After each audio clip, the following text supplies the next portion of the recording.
Hello, everybody, and welcome. Thank you for coming here for our presentation. I should also like to thank our distinguished panel, as well as all of those who are joining us online. It is my extreme privilege and honor to introduce Space4Health. The team itself comprises of 28 participants, along with our excellent teaching associate, Erica Cooper, and myself, the chair. At the same time, during this whole process, we've been guided all through the way, patiently and very supportively with the ISU faculty and staff, as well as great, renowned experts who have also been there through this entire project. And we're very grateful and appreciated for that. So, just to give a little bit of a background information about the project itself. The team focused on looking at how space assets could make a positive impact and difference in disaster relief and public health. The World Health Organization defines health as being a complete state of physical, social, and mental well-being, and not just the absence of disease. The team focused on disaster relief and public health because it emphasizes and impacts every stage of this definition. And as you'll see through our presentation, virtually every one of us comes from a country that has been affected by a natural disaster, and the effects of which are continued to be remembered today. And you will be hearing even first-hand accounts of our participants' own personal experiences going through these factors. At the same time, the team is also focusing on potential disruptive innovation in terms of approaching disaster relief and how we could completely change the way things work. So, without further ado, it's my privilege to give you Team Space4Health. Thank you.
Across Asia and Africa.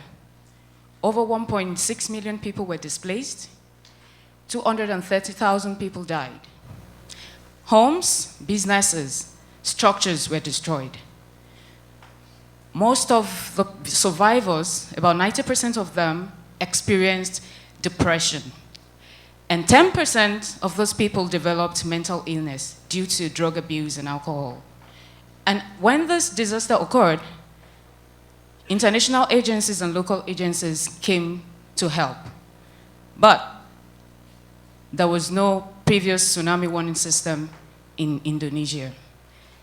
10 billion worth of damage was estimated for this disaster. Really horrible and chaotic. And so many of those people are still reliving this. In 2010, due to torrential rains, West Africa had about 14 countries experiencing flooding. 1.7 million people were affected, 300 deaths. Livestock, farmland, infrastructure also wiped away. Estimates from two countries totaled about $54 million. Lots of people left homeless. Contamination of water led to diseases like cholera, malaria, meningitis, and other waterborne related diseases. Lots of countries had to ask for help from the international community, which came in, but as usual also, the help was there, but coordination was quite chaotic. And the people just had to manage to get through the very hard times. Also, in 2010, Haiti experienced a 7.0 magnitude earthquake that practically devastated the capital, Port-au-Prince. Government buildings, almost all of them destroyed. Homes, dreams, lives, businesses destroyed. Over 2 million people were displaced in Haiti. 230,000 people died. Immediately, the president called for a state of emergency. Over 900 NGOs responded to this. There were lots of supplies to help those people through these hard times. But as usual also, coordination was a problem. And the major public health issue that arose in this situation, even after the earthquake, was cholera. And this killed 7,000 people after. This was even more than the initial number of people that were affected right immediately. This goes to show that there is need for us to really tackle these proposed easy ways to help with coordination of disaster relief.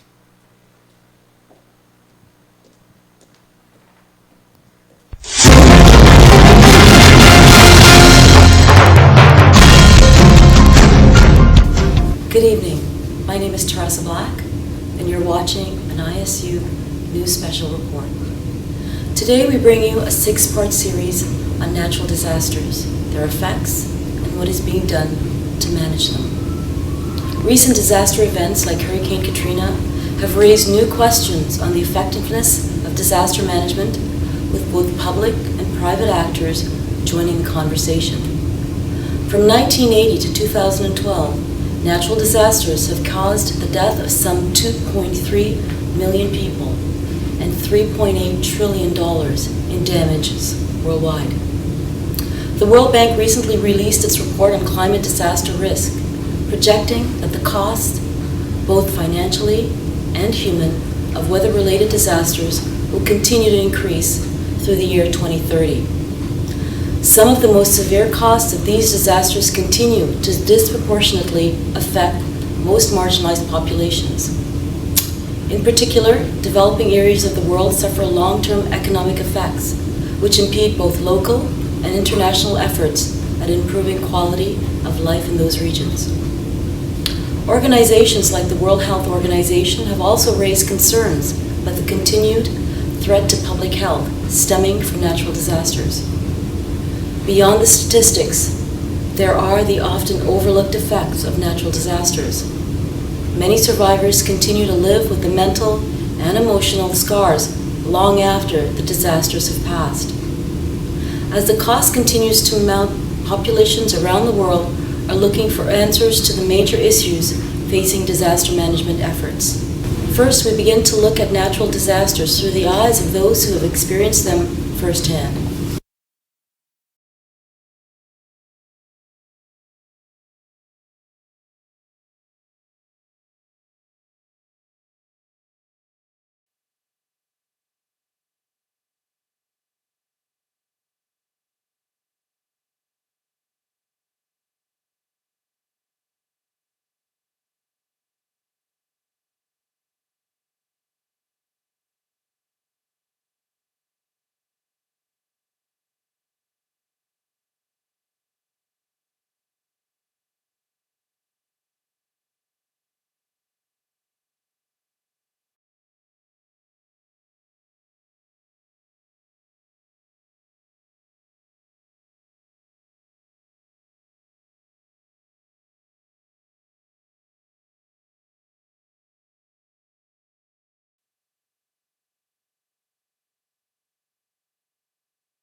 In the past 10 years, I've been in 2 earthquakes, one in Japan and one in Colombia. And I guess what I realized in both cases was that the traditional response mechanisms, or what you're supposed to do, like get shelter or be in a doorway, these things kind of go right out the window immediately. And in fact, in both cases, I didn't realize what it was until after it had finished. And yeah, in the Japan case, I'll never forget the hotel was really tall and narrow, and I was somewhere in the middle, and I could hear it groaning, the structure of the hotel, after the earthquake had stopped. And it just reminded me, I guess, how vulnerable we are, even in the safety of your own bed. In this hotel, you can have a natural disaster very quickly, and you don't respond because you don't realize what's going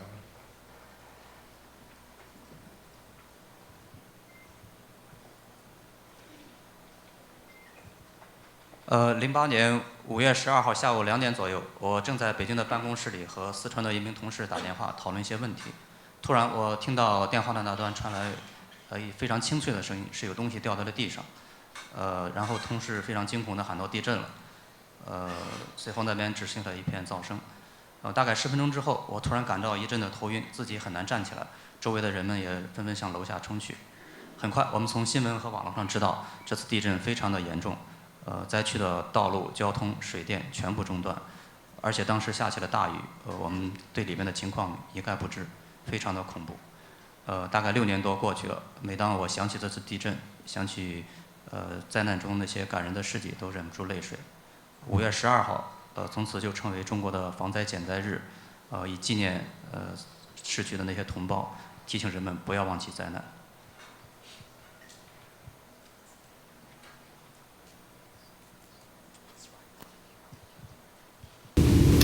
The immediate effects of natural disasters have a severe and profound effect on public health. Over several decades, organizations like the Red Cross, Red Crescent, Oxfam, and UNICEF have worked to find better ways to deal with the public health issues arising out of natural disasters. These organizations, through their disaster relief efforts, have met with both success and failure in dealing with the wide range of health issues flowing from natural disasters. Our senior correspondent, Thomas Fouliard, recently had the opportunity to sit down in our studios with one of the world's foremost experts on natural disasters and public health.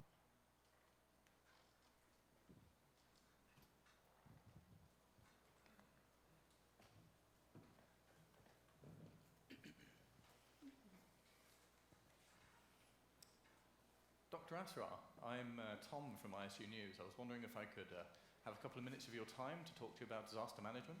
Sure, please come on in. Thank you. How are you doing? Hello, very good. Please have a seat. Thank you. And let me get you something. Eric, can you please get our guest some coffee, please? So thanks very much for talking to me for a minute. I'm really interested to know what the link is between public health and disaster relief. Well, public health, basically, it involves health promotion, health protection, prolonging life, and prevention of disease. And you can see all of this within the disaster relief efforts, where the initial efforts involves all of these perspectives. At the same time, the effectiveness of that response can also lead to the secondary and tertiary prevention of public health issues, such as preventing outbreaks and other infectious diseases and other risks that could occur as a result of the disaster. At the same time, public health has a number of core programs. One of those programs is emergency management, and under that umbrella is where disaster relief and response would come under. Okay, thank you. So I suppose my next question is, what scope exists for other sectors to invest or get involved in the disaster relief sector? Well, that's a really good question. There is a scope for a number of sectors. One of the key sectors that I would see is the space sector. We are already using public health public health is already using space assets to an extent, even with professionals not knowing that it is thanks to space. Examples would be using GIS technology, remote sensing that is being used in disaster relief, among several other factors. And this is where the Space4Health team is currently investigating and will be providing their recommendations on. Thank you. Sure. Thank you.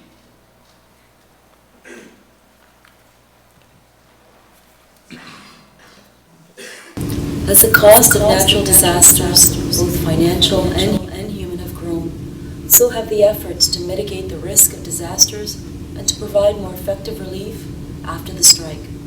This year, a team working in Montreal for the International Space University's Space Studies program published a report on space, public health, and the future of disaster relief. The 28-member team, called Space4Health, started with a mission to identify challenges in the operation and coordination of natural disaster relief efforts among the disaster management, public health, and space sectors, and to recommend potentially disruptive innovations to address existing technological, organizational, and regulatory approaches. Their aim was to create a report with an overview of how space and public health impact each other, to identify some of the challenges in the areas of disaster relief and public health, and to recommend potential disruptive innovations. Disruptive innovations unexpectedly replace old methods of operation by applying a different set of values to create new methods. The Space4Health team set out to inform the major stakeholders in disaster relief of the innovations that could potentially alter and improve the way they operate and coordinate relief efforts. Recently, a team presented some of their recommendations and findings during a forum at Montreal's L'École des Technologies Supérieures. Hello, everyone. Thank you for attending this panel. Today's panel is about potential disruptive innovations and their application in disaster relief in support of public health. We have four distinguished panelists. They are going to introduce an idea each, and then we'll have a segment where we will ask them some questions. To start, we are going to show a short video in which each of our panelists will talk about their idea and introduce the concept. I would like to talk about disruptive technology in the field of medical devices. Disaster situations demand rapid and efficient medical decision making. The initial assessment of victims, or triage, is a key component in emergency management. Innovative medical devices will help optimizing that initial assessment and therefore speed up patient care. Novel technologies such as a portable medical scanning device and electronic triaging wristbands will support the first responders and medical coordinators out in the field with the decision-making processes. Therefore, diagnostic accuracy can be increased in situations where time is limited and immediate actions are required. Coupling those medical devices with powerful diagnostic software and processing data through cloud-based supercomputing in order to achieve that necessary ultra-rapid and precise diagnosis. The central idea of this approach is to provide a nanosatellite constellation for providing remote sensing and communication services in the places of the Earth affected by disaster. The aim is to provide quick imaging of the disaster-affected area to facilitate relief efforts and help in the search and rescue services. In this team project, we are proposing a disruptive innovation of launching of nanosatellites directly from the International Space Station or use air launch for quick development of the nanosatellite constellation so that relief efforts can be facilitated. Micro UAV is a class of UAV, but we still haven't a very clear standard of the micro UAV size. So usually we code the UAV which wingspan less than 0.5 meter and its flight distance less than 2 kilograms is a small UAV, mini UAV. Micro UAV may be like a dragonfly. Maybe in the future we can design and product them. In disaster relief, the main function of the micro UAV is first is to get into the area where it's dangerous and hard to approach by normal method to search the injured people and locate their position. Second, send the information about the disaster area to the commander and the control center to make them to take some suitable countermeasures. Third, I think is a communication relay station, ensure the communication in this disaster area is continued. A technology that can be used in disaster relief, and because it is an all-in-one system in terms that it is a mobile, portable, container-like design generator that can actually capture energy from the sun by using its solar panels and also wind energy by its built-in wind turbine. It has then the capability to store up to 15 kilowatts of energy that can be converted into multifunctional use on ground in terms that it could be used for Wi-Fi communication, it can be used for emergency hospital facility and also for water treatment, sanitation, and allow the capability to use this as a shelter for relief efforts, to be a central hub for coordination and for management of disaster relief. Because it's designed as a container, it can be transported easily and deployed via land, air, and sea.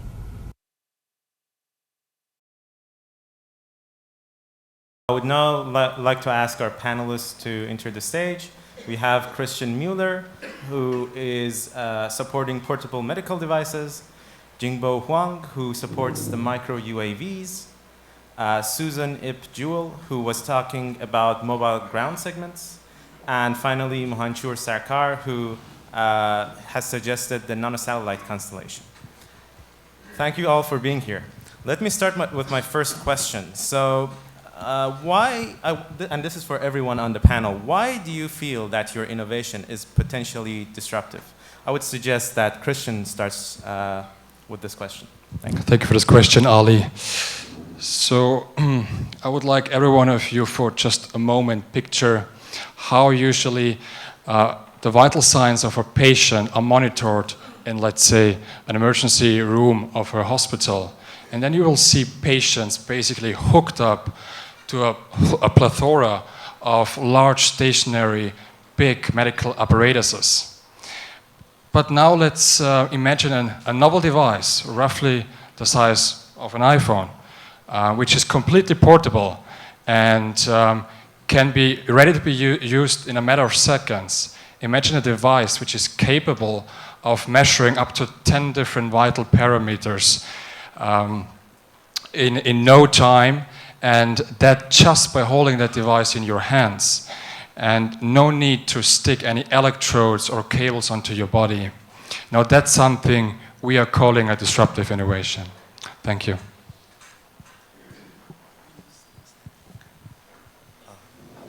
Thank you. To understand the potential impact of micro UAV, I think we should first identify what is micro UAV. For now, I haven't found a very strict standard about what size UAV could be called micro UAV. Usually, we call the UAV with a wingspan less than 0.5 meter and a flight distance less than 2 kilometer is a mini UAV or small UAV. But micro UAV have some special features like smaller size, lower cost. In the future, we can use independent cluster control a swarm of micro UAV, make them work together like bee and ant, realize a complex functionalities from simple individuals. Please imagine that in the future, like in a classroom, like in this one, a swarm of micro UAV is flying without disturbing the class. At the same time, they observing the people's number and health and the room's temperature and air quality. I know we still have some technical challenges need to overcome, like power, aerodynamic stabilities, and communication and flight control. But I think we can make it.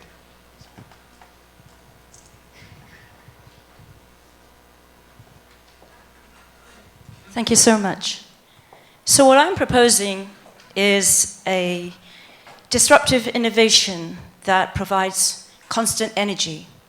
So imagine in anything that you do on Earth, if you don't have energy, you don't have power, you can't do anything.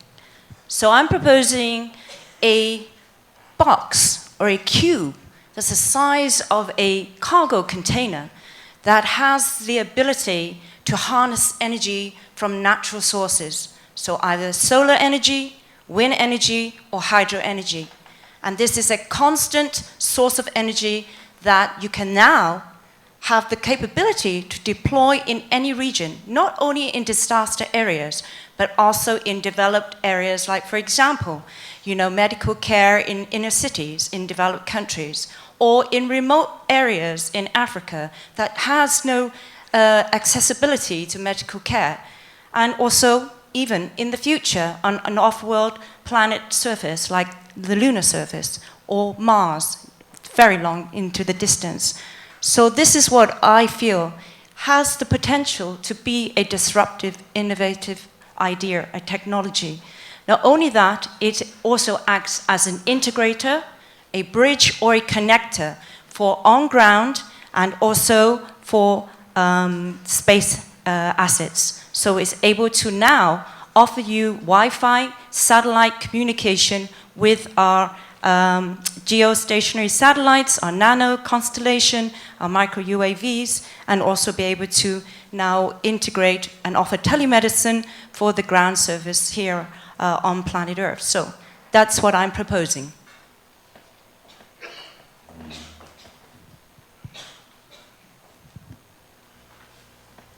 Hello. Generally, the launch of the satellites take a lot of time. And in our team project, what we have analyzed is that when a disaster happens, the prime factor is the quick relief service. So we in our TP are proposing a disruptive innovation of launching the nanosatellites directly from the International Space Station or use air launch. This will help in very fast creation of the constellation for providing the imagery and the communication services needed.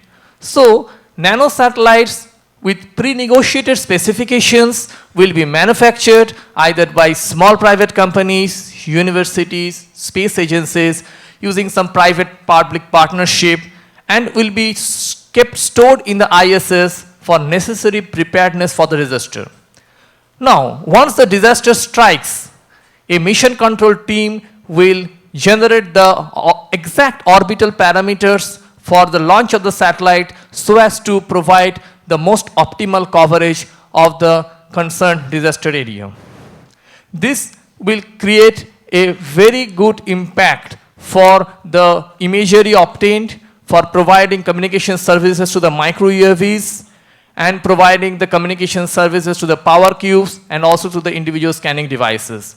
Since the launch of the nanosatellites from the International Space Station or air launch directly after the disaster happens, it has still not been done or attempted by anybody. So it has a potential, it's a potential disruptive innovation which can change the way we think of disaster management.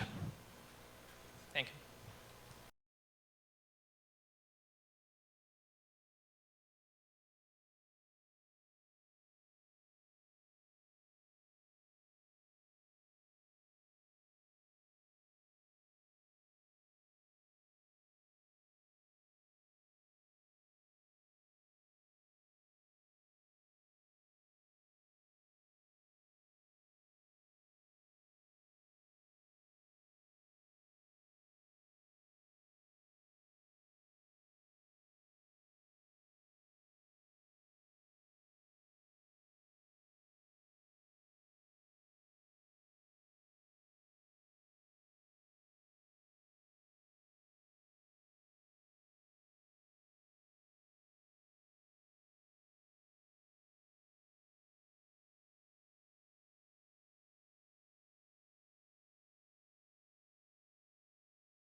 Okay. As we know, 32 hours after disaster happened is very critical to victims. The characters of the micro-UAV allows them to get into the disaster areas as soon as possible to help people to search and locate the injured people. At the same time, the micro-UAV could send back real-time information about the disaster area to the commander and the control center, ensuring them take some suitable countermeasures to the disaster. Finally, I think the micro-UAV could act as a communication relay station, ensuring communication continued in the disaster area, helping people release their psychological tensions. Thank you. So my proposal of this power box is actually, there's a company that actually has made a power cube that has the multifunctional capabilities and also be able to generate power using solar panels that's able to be hydraulically extended from the side of this cargo box that then allows all these possible applications. It is acting in a disaster area, acting as a central coordination hub. It can also act as a central data processing hub, and at the same time, it can offer like an immediate emergency hospital and shelter. But because it also has the capability to have wind turbines incorporated into the box, it allows us to now to have water that could be extracted from the atmosphere and also to be a water filtration sanitation cube. At the same time, it allows, as I said, to be a main central communication to increase management and also allow communication for the ground crew, the medical crew, to gather the data from the patients using the biomedical devices, using the cell phone, and the information now is sent to the hub here, the PowerCube hub, and then all that data is processed. It's sent up to our space assets, as I'd mentioned earlier, and then we are able now to communicate with our remote teams and all our stakeholders that are participating in this disaster situation.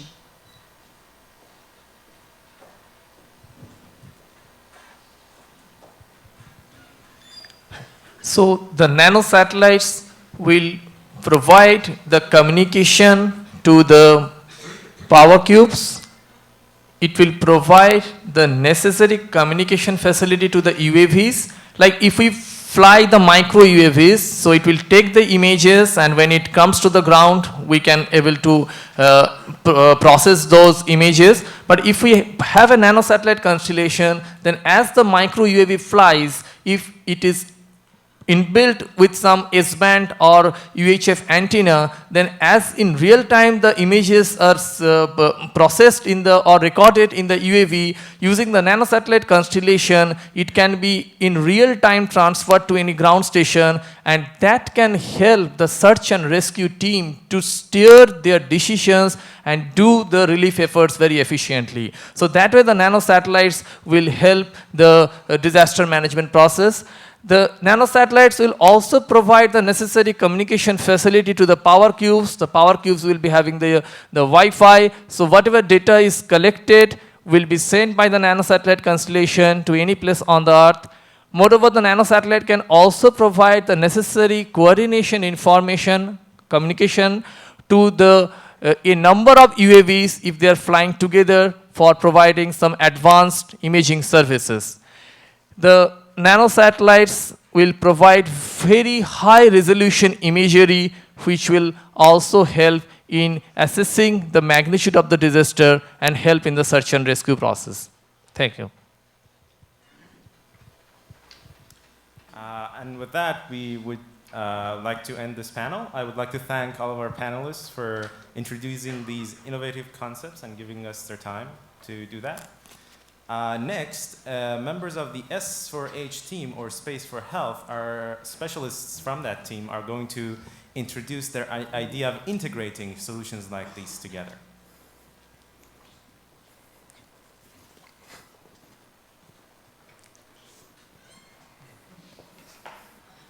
Hello everyone. We would like to present here how innovative solutions can be integrated to support disaster relief.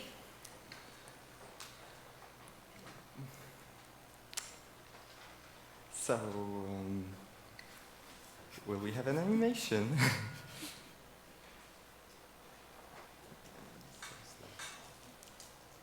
Okay, technical problems. Oh, and here we go.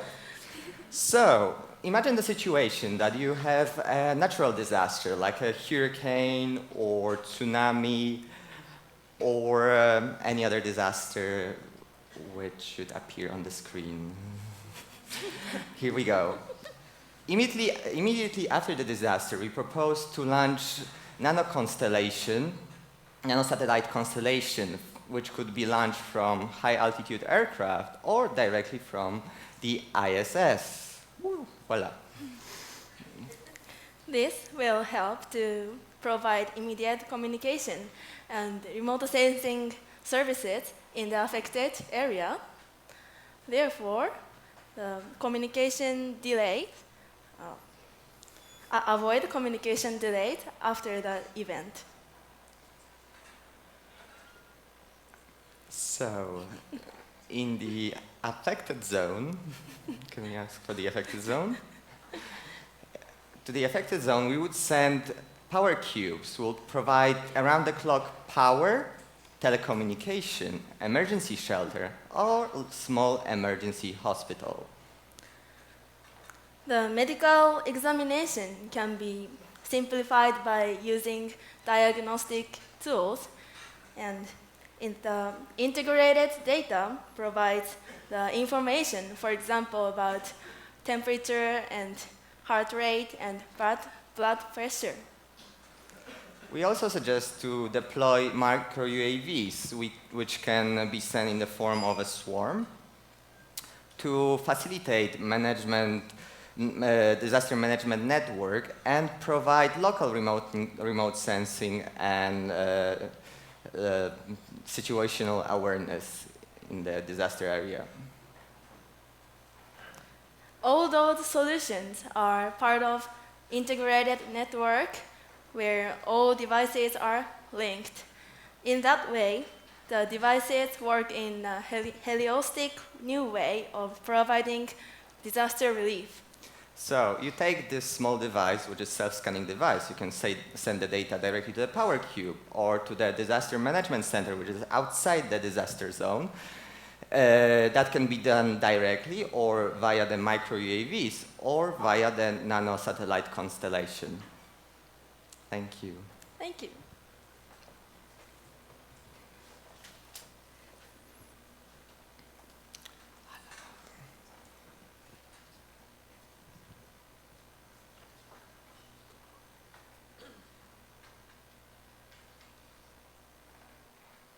The ideas and recommendations of the Space4Health report were brought to the 2014 Global Disaster Risk Conference.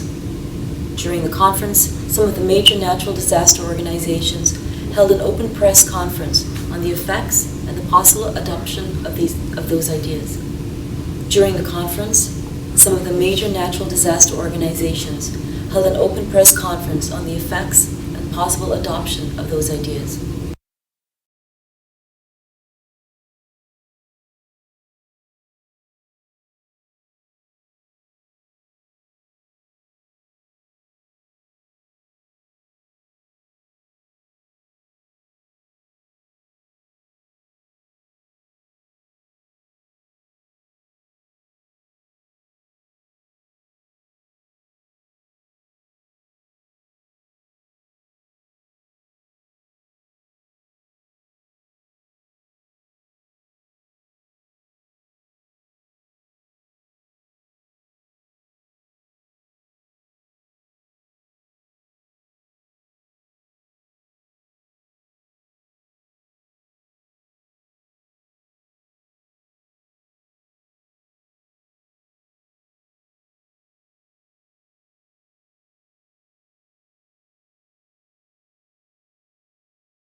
affected by a disaster.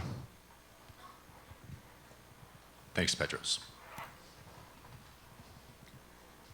I also have a question to Petros. So what would you suggest as possible solutions to those problems? Thank you very much for your concern. It is suggested by the Space4Health team project within the International Space University that coordination and communication problems could be decreased by using nanosatellites constellation in cooperation with unmanned aerial vehicles and power cubes. This would decrease the stress caused to rescuers and therefore would make their decisions more effective. Also, mental health problems in people affected by disasters could be decreased by using power cubes. Power cubes supply water and electricity to the communities affected by a disaster. And probably the use of portable medical devices in the field of a disaster could make rapid diagnosis and rapid decisions of physicians about the health problems that they face during the disaster situation. I have a question for Suba. What is your experience with coordination during disaster relief? And could some of the ideas suggested by the Space4Health team could help? Well, the coordination still remains the biggest challenge in the disaster response. We have, in the case of Haiti, if you take, there are more than 900 NGOs responded for the disaster, but the response was slow.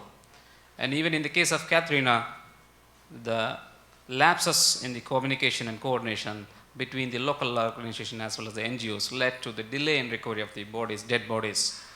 And what we look in the disaster relief is the two-way communication. And the present mechanism, what we have is through a daily meeting or rarely through the telecommunication, which have its own delay. I think the guys from the Space4Health team, the ideas of integrated solutions will definitely help us in improving the coordination and communication. Thank you. Thank you, panel. My question is for Ariane. Ariane, I'm still very unclear about the notion of disruptive innovations and how it can help search and rescue operations. Can you please elaborate on that? Yes, of course. So the first disruptive innovation that we look upon is nanosatellite, I'm sorry. So nanosatellites could help mainly for communication services for all the stakeholders involved in disaster management. Then the second one is about UAVs. Could help at two levels. The first one would be for real-time imaging. This could help for data collection also. And the second level would be on carrying supplies to the victims on site. We also have, so we also have power cubes. So this would help for, as Petros said, to give energy on site, but also water and other supplies, and could help for improvement in emergency health settings, and also to have a fast access to the victims and management on site. Thank you. Thank you. I have a question for Masonary. Who will pay for the cost of these technologies? Very challenging question, thank you. Yes, cost is a big issue for us, but probably international cooperation and public-private partnership, PPP, could be the key to solve this. One possible solution is co-funding mechanism from each country and private companies. And probably we can also use crowdfunding, which means collecting investment from individuals who support our ideas. We can attract investment because disasters have significant impact on business activities, our own business activities. So our disruptive innovations can contribute to reduce such significant loss. So that's why we can get the investment from them. I have a question for Suba. So do you think the nano-satellite constellation will help you in improving communications? Yes, the answer is.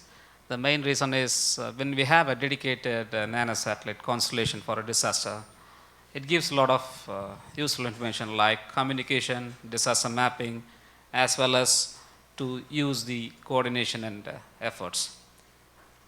The reasons behind this, in a normal environment, or for a normal satellite, we need a good ground equipment, that is basically the radar and the antennas, which will be normally destroyed in a disaster situation. So the nanosatellites can be operated even with a small S-band antenna or UHF antenna to be in touch with communicate. That is the most vital thing. And the project proposal proposed by the S4H team is developing this nanosatellite constellation within no time using the ISS or the space plane. It helps us in establishing the communication at the earliest.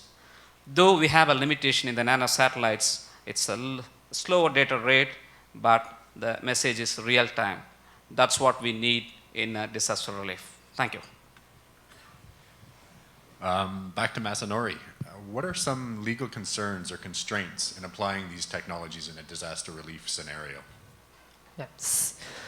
Unfortunately, we don't have enough legal backups for these potential disruptive innovations because these are totally new things for us and society is not prepared for this. Therefore, existing policy and laws should be adapted to these new innovations, and we should develop a new regulatory framework which facilitates a legitimate use of our recommended solutions. Let me show you some example. For example, in ITU, International Telecommunication Union, we should allocate radio frequency for nanosatellites and micro UAVs. Or in ICAO, International Civil Aviation Organization, we should address the privacy issues of micro UAVs, which scan the affected areas. And also we have orbital debris issues of non-satellites. Thank you. I have another question for Petros. So what are the main social aspects should we consider during a disaster? There are 4 aspects in terms of that. First is the communication through media, volunteerism, education, and training. We should work with media to provide valuable information during a disaster, to help people to protect themselves and also to help other people. It is very important to motivate people to be volunteer during a disaster. In terms of education, we should include in our educational systems courses that help people to understand what is a disaster and how to face a disaster. For instance, in Greece there is a course in elementary schools about how to protect yourself during an earthquake. And this is because in Greece earthquakes are very common. Finally, we should provide training in terms of diagnostic tools to rescuers and physicians in advance in order to help them to be ready in a disaster situation. Thank you. Thank you. Ariane, I hate to bring the conversation back to disruptive innovations, but I really would like to understand how useful these DIs are in medical care. So disruptive innovation using space asset will help for giving a strong support for search and rescue teams. It will help for identification of the victims on site, but also for the injuries, see which one are fatal, which one are more urgent or not. And then also it will enable to have a more efficient access to those victims, but also to the health care that is given to them. Moreover, we will have real-time imaging, but data analysis, and this could give statistics for morbidity and mortality, so you can also analyze afterwards, so not just only on-site during the event, but after how we manage the disaster relief. Is there any improvement we can make? So these are all the use of those disruptive innovation using space assets. I have one more question for Suba. I'd like to know how applicable do you find some of the medical ideas like e-triage brought out by this team? Thank you. Imagine a situation, I was as a responder in Haiti. The situation was the medical data were collected on physical surveys, and these data were sent to the agencies by daily and weekly meeting. And there were scenarios, there were insufficient medical professionals when compared with the number of people injured, which in turn posed a challenge for identifying, diagnosing, and giving early treatment. The idea is what like on the portable devices will help us in identifying easily, and the second one, the e-triage, to help us in classifying the life-threatening ones as well as the basic requirements we can classify easily. The main key is here is the real-time data transfer, which serves as in a much better way to get the medical aids as well as the diagnosis from the agencies, I mean from the central hub, what the team has proposed. But still we have a small limitation in this. It needs education and training. I definitely hope this can be managed. The training and education can be done, and this device, as the team proposed, can be a vital tool in the disaster relief. Thank you. All right, so one more question for Masanori, and I think that's it. What about the UN or the Disaster Charter? They already facilitate relief efforts and provide assistance in those areas. Do you see any form of collaboration with these bodies? Yes, of course. We will bring in disruptive innovations to them. That is our idea. For example, International Disaster Charter, where space agencies are providing satellite imagery free of charge on best effort basis. They also can deliver nanosatellites by collaborating with us, making agreement with us, or with other nanosatellite constellation companies. Or maybe in some futures, other space agencies or even disaster management authorities themselves can have own and launch and operate nanosatellites or UAVs and operating by themselves for relief efforts. That could be happen. With that, I would like to thank our distinguished guests here, our experts, for their input on these interesting innovations that were introduced today. To end this meeting, I would like to summarize what we heard in this meeting. We heard about disruptive innovations that are disruptive in other markets and could be integrated together to provide support for activities during disaster relief. We heard recommendations for the implementation of these. Obviously, these innovations need to be identified. Sometimes they are not in the market that you're focusing on. Sometimes they are not in the sector that you're focusing on. And you can look at other areas and what they're doing and bring those into a new area of application. Obviously, integration is important. As you saw, the integrated solution was more than just the sum of its parts, and that's an important and key factor in looking at these innovations. Public-private partnerships are really important because most of these innovations come from the private sector, and a lot of disaster relief is done by the public sector. So getting these two together is really important. Coordination between different organizations that get involved, military, non-military, private, is also key. And because a lot of these innovations require a lot of research and development, government-funded programs can help them reaching a mature status. We heard about training and education. Obviously, designing these, operating them, and maintaining them requires training. There's also education required on the medical, ethical, and humanitarian aspects of using such innovations. And finally, the public needs to know that these exist and needs to know that how space and other assets from different sectors could be integrated together and used in a new sector. We saw that different organizations and mechanisms exist. Some of they need to adapt to these new innovations, obviously, and sometimes new regulatory frameworks are needed.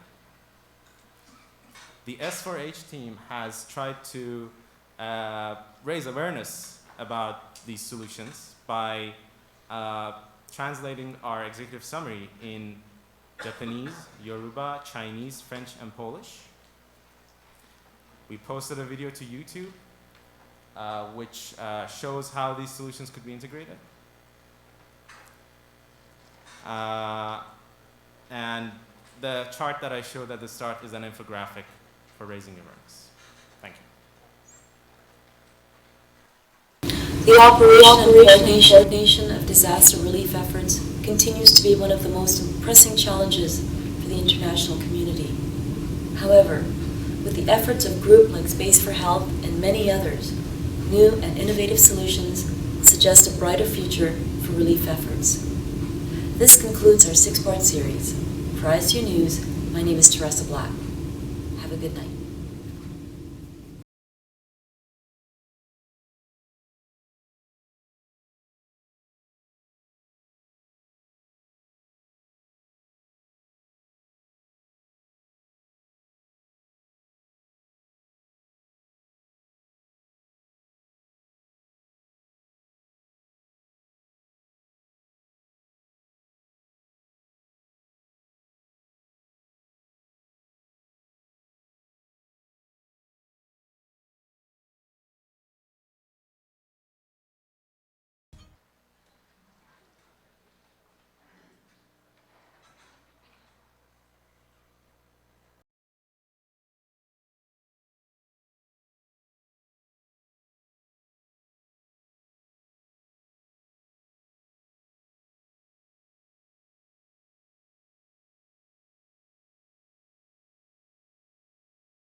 May I just ask everyone from the S4H team to stand up in the audience so we could see you?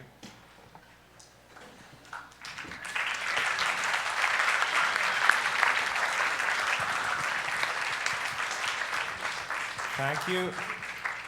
And with that, we're open to questions. First of all, thank you for the presentation on such an important topic. And especially thank you to the team members that shared their personal stories. I have a couple of questions. One is, did you look at business models and who the actual customers might be for funding such projects ahead of time? I mean, we always react to events, but thinking ahead on who might pay for these services. Is it governments? Is it you know, insurance companies? Is it commercial companies? That's question number one. Secondly, you seem to focus on disaster relief after an event had occurred. Did you give any thought or consideration to providing more early warning?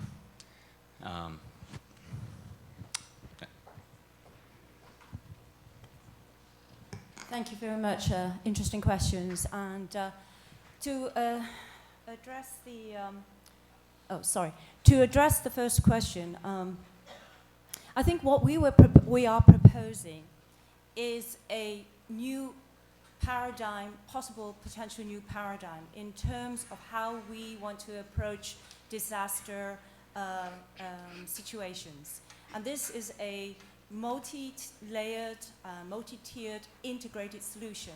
So because we are also integrating disruptive innovations, and disruptive innovation is really, you know, at a very upstream, early stage in these technology ideas. So it's really, a lot of them are in what we say R&D, research and development phases. So when we're looking at trying to integrate either government, commercial sector, academia sector, these are all the players and you know, stakeholders that we would approach and try to get them to work and collaborate with this new possible paradigm and how we approach disaster, a possible way to do that. And in terms of costs and analysis, I think I would like to defer that to another team member. Thank you very much. And actually, in terms of the first question, once again, talking about who are the customers going to be? Well, right now, from the case that happened in West Africa, part of the recommendations and things that came out of that part of the disaster is the fact that many of the countries now are more or less like readjusting their portfolio and putting money into disaster risk reduction in the various countries. So we can see in that area, the government is a huge business proponent for these devices and what we are proposing here. Thank you.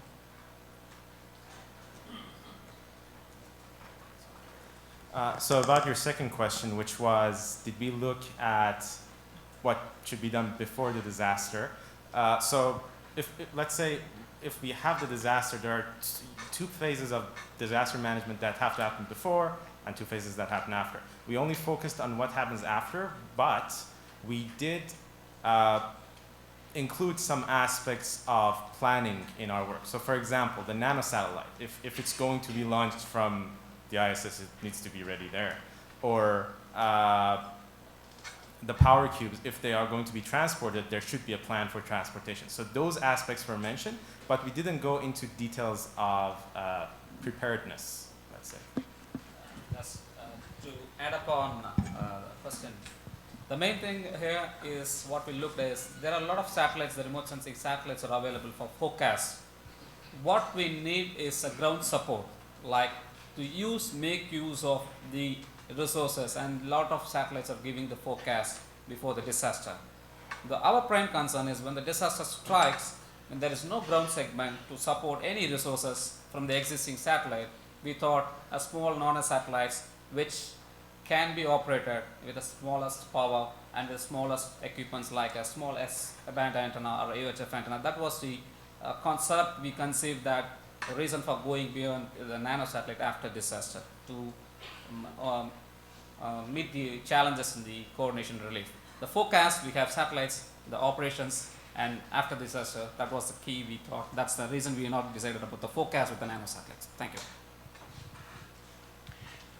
One of the critical parts of what I think you're trying to do is what the first responders need from you.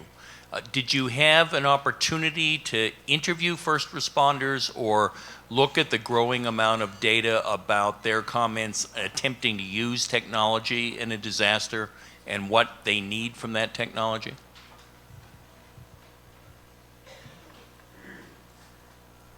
Yeah, thank you for the concern. And we tried with our case studies, all the 5 case studies from different economic conditions and from different scenarios we arrived. And of course, we tried to contact some of the local authorities, but we couldn't get it in real time. But we had a lot of inputs through the web sources. The main challenge what these first responders are facing is the coordination and communication, because the reason is nobody is in charge. Like more agencies are coming, the data flow is not occurring. There is repetition, the roles and responsibilities are not clear, but they are with a lot of resources. That's the main key we thought with this concept, an integrated solution.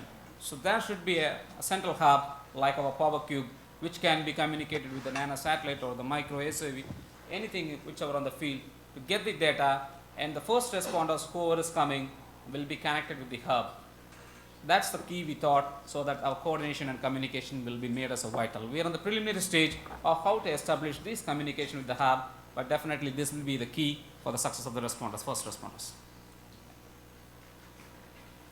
Something I would like to add to this question is we have like different, multiple actually team members of our team with a medical background, which have like experiencing as being a first responder firsthand. So that's why we could identify those gaps and limitations and then come up with possible solutions for it. Thank you. So first of all, let me congratulate you on, I think, a very moving utilization of first-person stories involved in disasters. I found that personally to be very, very, very moving. The question I had, though, was focused on existing assets and utilization. Two of the existing satellite systems I'm most familiar with would be Himawari in Japan, as well as the GOES and POSE systems, polar orbiting environmental satellite systems, and the geosatellite systems in the United States, Europe, and elsewhere, which are multi-billion-dollar investments by each of those countries, and provide hemispheric coverage in most cases throughout the globe. So in your look, did you look at possibly how to utilize those existing assets, which will be launched which are launched repeatedly over the decades, to incorporate some of these ideas in them as opposed to a standalone nanosat constellation? Your thoughts on that?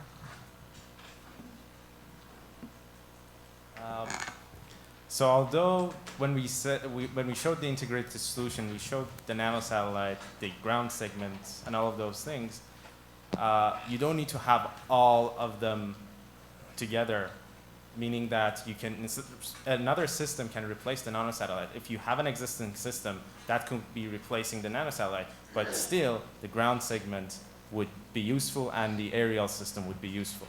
And that's one of the interesting aspects of this, because you can utilize current available assets. Not everybody has access to those assets. So at the same time, we try to provide this solution which would be accessible to everybody, but if you do have an asset that can replace a segment, then obviously that might be a better solution for that specific country or specific user. Last question. Go ahead, Steve. What is a disaster or a natural disaster can sort of tip on whether it's happening to you or to someone you know? Certain, especially the ones we saw, Katrina and the earthquakes and all that, are probably pretty clear. But I'm wondering, did you give any thought to the need to define anything like a disaster scale? Something where if there are going to be assets deployed and there is some management function or there has to be, that you have a thought process to go through, whether it's cost effective, whether it's time to use it, or is it cry wolf, to use that phrase of, this really didn't require deploying from the space station or deploying these kind of assets? Well, in fact, this already exists. Like the WHO has a scale, and they try to encourage all the organization to follow this scale, or if not, to adapt it so they have the same standards. So like this, yeah, you have a more efficient management of disaster. You know which one are really urgent, which one can wait and deploy more easily, all this stuff. So yes, it's already existing, and you can find it online for free, so you can have a look. Thank you.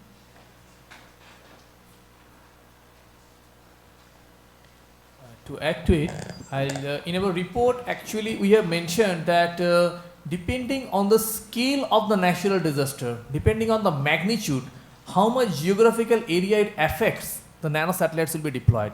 If it is some disaster like a flood which is affecting a very small area, we will use the micro UAVs and we will not go for the nanosatellite launch, because the existing, as you suggested, the existing communication satellites, mobile satellite services are there, and that can provide the necessary transfer of the images from the micro UAVs, and that can help the search and rescue process. However, if the magnitude of the natural disaster is large, it affects a huge geographical area, and there is a need for very fine imagery at a quick point of time. We have proposed an international organization to assess the magnitude of the natural disaster and give a green signal that yes, we need launch of nanosatellites from the ISS, and then only this operation will be taken. So that we have included in our report. Thank you. Thank you very much. Give a big hand to the Space4Health team, please.